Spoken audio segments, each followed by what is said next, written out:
কয়েকদিনের রক্তক্ষয়ী সংঘাতের পর যুদ্ধবিরতিতে পৌঁছেছে পাকিস্তান ভারত। এর ফলে দেশ দুটির মধ্যে সামরিক উত্তেজনা কমে এলেও অভিন্ন নদীর পানি চুক্তি নিয়ে উভয় পক্ষের মধ্যে বাড়ছে বিরোধ।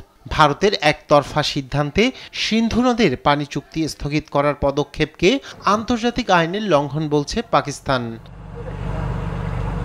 এই আবহে শনিবার Pakistan institute of international affairs আয়োজিত পাকিস্তান ভারত সংঘাত বিষয়ক এক আলোচনায় তুলে ধরা হয় কৌশলগত সম্ভাবনার কথা। সেমিনারে পাকিস্তানের পক্ষে বলা হয়, ভারত যদি পাকিস্তানের দিকে প্রবাহিত নদীর পানি আটকে দেয় তাহলে ব্রহ্মপুত্র নদে ভারতের পানি সরবরাহ বন্ধ করে দিতে পারে চীন।